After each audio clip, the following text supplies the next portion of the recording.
సంతానలేమి సమస్యకు చక్కటి పరిష్కారం చూపిస్తున్న Riya fertility test baby centre CN hospital Kurnool.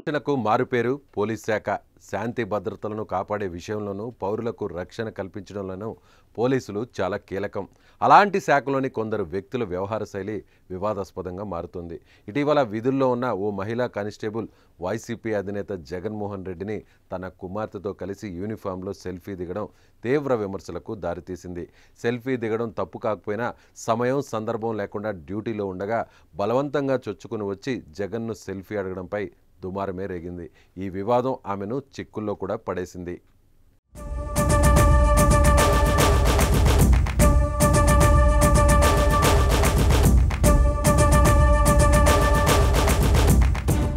విధులను పక్కన పెట్టి ఫోటోలకు ఫోజులివ్వడం సమస్యలను తెచ్చిపెట్టింది.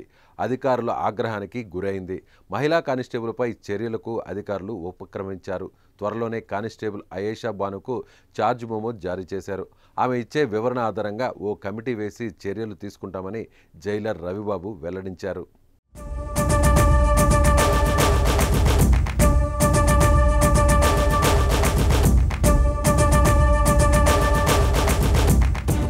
టీడీపీ కేంద్ర కార్యాలయంపై దాడి కేసులో గుంటూరు జైల్లో ఉన్న మాజీ ఎంపీ నందిగం సురేష్ను బుధవారం మధ్యాహ్నం వైసీపీ అధినేత జగన్మోహన్ రెడ్డి జైలుకెళ్లి పరామర్శించారు.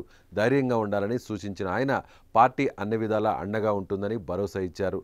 అనంతరం జైలు వెలుపల జగన్ మీడియా సమావేశం నిర్వహించారు. ఈ సమయంలో అక్కడే విధులు నిర్వహిస్తున్న అనంతపురం జిల్లాకు చెందిన మహిళా కానిస్టేబుల్ అయేషా బాను జగన్తో సెల్ఫీ దిగింది.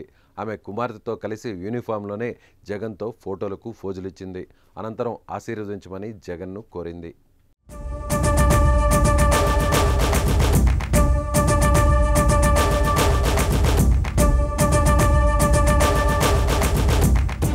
ఈ దృశ్యాలు సోషల్ మీడియాలో వైరల్గా మారడంతో కానిస్టేబుల్ తీరుపై తీవ్ర విమర్శలు వ్యక్తమవుతున్నాయి. విధులను పక్కన పెట్టి సెల్ఫీ దిగడాన్ని పలువురు తప్పుపడుతున్నారు. ఉన్నతాధికారులకు ఫిర్యాదులు అందడంతో మెమో ఇచ్చేందుకు సిద్ధమయ్యారు.